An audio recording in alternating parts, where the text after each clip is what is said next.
Rueda dá por saldada a débeda histórica coas mulleres da diáspora na entrega das medallas de ouro de Galicia. Claudia Álvarez, Beatriz Gil, Carolina Angola e Camila Fernández foron recoñecidas con esta distinción. Esta mañá desenvolveuse na Cidade da Cultura a cerimonia de entrega das medallas de ouro de Galicia 2026. Este ano foron recoñecidas 4 mulleres residentes no estranxeiro, pero con orixes galegas. O presidente da Xunta, Alfonso Rueda, apuntou que con esta entrega sáldase unha débeda histórica. Son 4 trayectorias distintas, cun denominador común, Galicia. Acaban de coñecerse hai poucas horas e parecería que todas contan a mesma historia que se coñecen hai moitísimo tempo. Naceron no exterior, as 4. No exterior viviron a maior parte da súa vida e no exterior desenvolveron as súas carreiras, as súas trayectorias, pero xamais deixaron de sentirse parte do pobo galego. A nosa identidade non entende de quilómetros, entende de valores, de memorias e de afectos. Estas medallas de ouro de Galicia saldan unha débeda histórica con milleiros de mulleres de migración que abriron camiños para as xeracións seguintes. A diáspora galega tamén foi feminina especialmente. O titular do Goberno galego fixo un repaso pola historia de Galicia e destacou a importancia que tuvo a migración no seu desenvolvemento. A migración marcou a nosa economía. A empresa cervexeira que leva o nome de Galicia por todo o mundo naceu dos aforros e o coñecemento que gañou José María Rivera en Cuba e en México. Dende América chegou o impulso para moitas conserveiras, para o ferrocarril, para moitas industrias, nunha terra que estaba sobrada de talento, pero necesitada de capital. E a emigración marcou, por suposto, e o máis importante, a tantos milleiros de familias, tanto polos que marcharon como polos que se quedaron e poideron prosperar aquí en Galicia gracias ao esforzo dos que estaban fora. Ademais, afirmou que todas as persoas que se viron obrigadas a emigrar deben de ser recordadas. A diáspora supuso grandes triunfos de persoas que gañaron recoñecemento e gañaron admiración, tanto en Galicia como nos seus países de acollida. Pero tamén hubo moitas decepcións, hubo moitas derrotas e moitos soños incumpridos. Hubo moitos galegos que volveron con moitos cartos, con moitas cousas, pero tamén hubo outros moitos galegos que quedaron alá ou volveron moito máis fracos, sin cartos e coa súa alma desgastada. A primeira en recibir o recoñecemento foi Claudia Álvarez, empresaria argentina de orixe galega que preside o grupo Álvarez Argüelles Hoteles. Negocio familiar comezou no Mar da Plata e agora ten hotéis en diferentes puntos de América. Hay distinciones que reconocen una trayectoria, pero hay otras que adquieren el valor de los símbolos, porque son capaces de reunir en un solo gesto una historia, una herencia y una manera de entender la vida. Así recibo hoy esta medalla de Galicia. La recibo no solo como un reconocimiento personal, sino como un homenaje a una generación de gallegos que supo transformar la esperanza en futuro.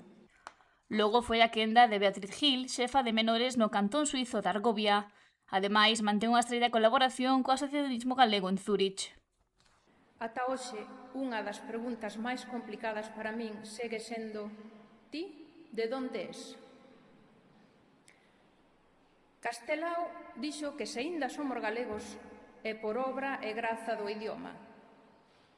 Eu diría que na diáspora tamén por obra e graza da Secretaría Xeral de Migración. A Xunta de Galicia mantívonos a través das asociacións galegas unidos en contacto ca actualidade galega, porque ás veces quen emigra non só ancora noutra cultura, senón tamén noutro tempo. A terceira homenaxeada foi Carla Angola, filla dunha ourensa exiliada logo da Guerra Civil que se converteu nunha das xornalistas máis influentes de Venezuela. El día que don Alfonso me llamó para comunicarme que había sido seleccionada para la entrega de la Medalla de Oro de Galicia, era el cumpleaños de mi madre. Mi madre Isaura hubiera llegado ese día a sus 80 años. Esta medalla iba a recibirla en su honor, y más me vale porque después de esta hermosa coincidencia dejó que de ninguna manera iba a perderse esta fecha.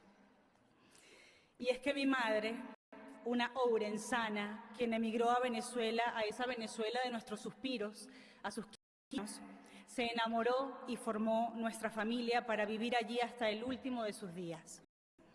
Me enseñó a amar de forma colosal e insondable a Galicia.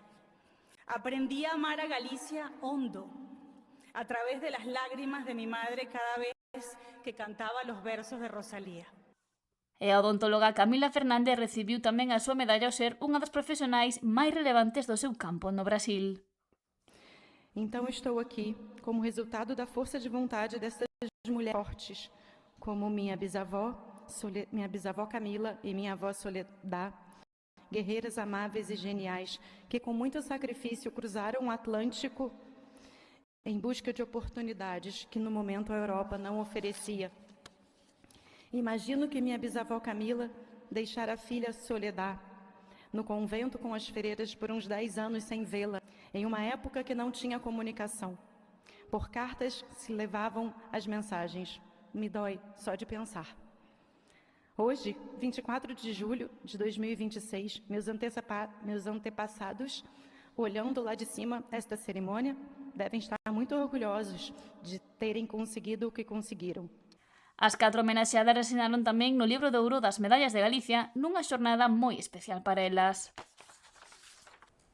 O Premio de Investigación en Cardioloxía Ramiro Carregal abre o prazo de presentación de candidaturas. Os interesados poderán concorrer ata o 16 de outubro e aspirar aos 30.000 euros do galardón. O empresario e mecenas Ramiro Carregal Rey ven de convocar unha nova edición do seu Premio Internacional de Investigación en Cardioloxía. É a 8ª entrega deste galardón que ten unha recompensa de 30.000 euros para o vencedor. O prazo de presentación de candidaturas está xa aberto e así permanecerá ata o próximo 16 de outubro. Os interesados en concorrer a este certame poden obter máis información na web premioramirocarregal.com, onde tamén se poden presentar directamente as candidaturas. Carregal Rey mantén así o seu compromiso coa investigación e a sanidade cunha nova edición deste premio que naceu no 2018. O traballo que gañe esta 8ª entrega sumarase aos 7 anteriores, que achegaron o seu coñecemento e traballo para avanzar na investigación das patoloxías e tratamentos de enfermidades cardíacas. Sonia Eiras foi a última galardoada polo seu proxecto Medicina de Precisión en pacientes con graxa epicárdica disfuncional asociada á enfermidade coronaria e as valvulopatías máis frecuentes no noso medio.